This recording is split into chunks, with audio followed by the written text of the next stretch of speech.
మళ్ళీ నన్ను పీసీ ప్రెసిడెంట్గా కూడా తీసుకోమని కూడా అడిగినారు. నేను ఖర్గే గారే ఫోన్ చేసి అడిగితే వద్దులే ఇవ్వండి అని చెప్పిన.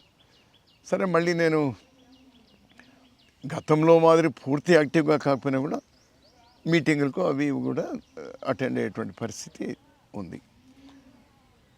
ఈ మధ్యనే నాకు తెలియకనే నన్నేం అడగలేదు, వాళ్ళు సిడబ్ల్యూసి మెంబర్గా వేశారు. మీకు తెలియదు, ఇన్ఫర్మేషన్ నాకు అడగలేదు. It was just a news to me. అది వచ్చింది ఇది చెప్పిన. I was shocked also. అరే నాకు ఏమొద్దు అంటూనే నాకు ఎందుకు ఇచ్చాను అందులో సిడబ్ల్యూసి అని అనుకున్నాను. ఢిల్లీ పాలిటిక్స్ మీద నాకు ఎప్పుడు ఇంట్రెస్ట్ కూడా లేదు కదా. ఎనీవే ఇచ్చినారు. వాళ్ళు మీటింగ్ పిలిచినప్పుడు అంతా పోతున్నాను. వాళ్ళు పార్టీ ఏం చెప్తే అది చేస్తాను. నాకు నేరుగా వాళ్ళు చెప్పింది మళ్ళీ మనం పోటీ చేయి అన్నారు, వద్దని చెప్పినాను.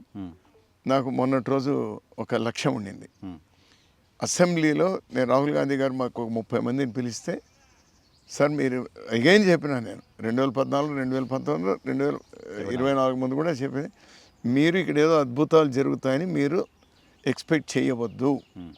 30 మంది ఉన్నారు, 30 మంది మధ్యలో నేను చెప్పినట్టు మీరు ఎక్స్పెక్ట్ చేయవద్దు, మా ప్రయత్నం చేస్తాం.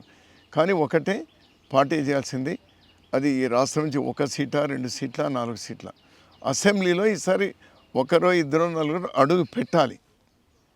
ఆ పెట్టేటువంటి విధంగా వ్యూహాన్ని చేయవలసినటువంటి అవసరం ఉంది అని చెప్పొచ్చినాను.